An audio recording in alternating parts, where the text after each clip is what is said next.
ఇంతవరకు మౌనంగా ఉన్నటువంటి జగన్మోహన్ రెడ్డి తన పార్టీ కార్యకర్తలు నాయకులు వాళ్ళతో మాట్లాడుతూ ఉండటం ఇదంతా చేసుకొచ్చినట్టు జగన్మోహన్ రెడ్డి తాజాగా నెల్లూరు వెళ్ళి పిన్నెల్లి రామకృష్ణారెడ్డిని కలిసి తనకి సంఘీభావం చెప్పి ఆ తర్వాత అసలు పాయింట్ ఏం జరిగిందని తెలుసుకుని బయటకు వచ్చి ఈవీఎం ధ్వంసానికి అక్కడ వైసీపీకి సపోర్ట్గా ఉన్నటువంటి ఎస్సీకి సంబంధించినటువంటి వాళ్ళని పోలింగ్ బూత్లోకి రానివ్వకపోవడం వల్ల ఈవీఎం ధ్వంసం చేశారు అన్నటువంటి పాయింట్ చెప్పడం, అట్లాగే 20 రోజులు 10 రోజుల తర్వాత కేసులు పెట్టారు అన్నటువంటి పాయింట్ రైజ్ చేసుకుంటూ వచ్చారు.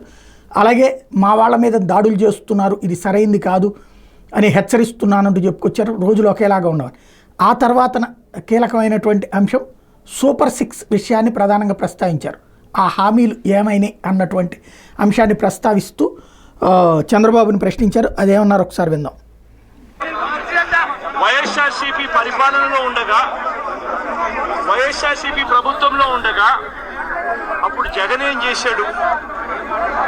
కులం చూడలేదు, మతం చూడలేదు, ప్రాంతం చూడలేదు, చివరికి ఏ పార్టీకి ఓటు వేశారన్నది కూడా చూడకుండా ప్రతి పథకము ప్రతి మనిషి కూడా అర్హత అన్నది మాత్రమే ప్రామాణికంగా తీసుకుని ప్రతి ఇంటికి డోర్ డెలివరీ చేసిన ప్రభుత్వం వైఎస్ఆర్సీపీ ప్రభుత్వందైతే, జగన్మోహన్ రెడ్డి ప్రభుత్వందైతే ఈరోజు కేవలం తెలుగుదేశం పార్టీకి ఓటు వేయలేదని, కేవలం చంద్రబాబు నాయుడు గారికి ఓటు వేయలేదని, కేవలం ఓటు వేయలేదన్న ఒక్క కారణంతో ఆస్తులు ధ్వంసం చేస్తూ ఉన్నారు, మనుషులను కొడతా ఉన్నారు, కొట్టి మరి కేసులు పెడతా ఉన్నారు.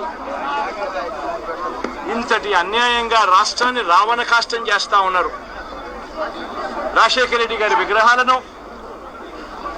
విరగొడతా ఉన్నారు, పగలగొడతా ఉన్నారు. ఇవన్నీ ఏదైతే చేస్తా ఉన్నారో ఇవన్నీ కూడా శిశుపాలని పాపాల మాదిరిగా ఇవన్నీ కూడా పాపాలు పండుతాయి.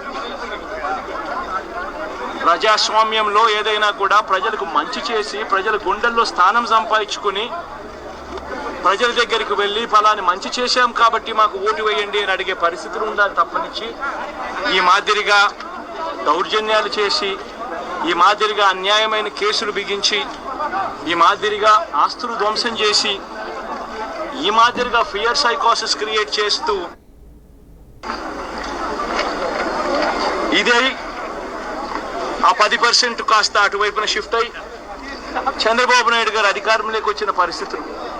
మరి చంద్రబాబు నాయుడు అధికారంలోకి వచ్చిన తర్వాత ఈరోజు రైతులకు తాను ఇస్తానన్న రైతు భరోసా 20,000 రూపాయలు ప్రతి రైతన్నకి ఇస్తానన్నాడు.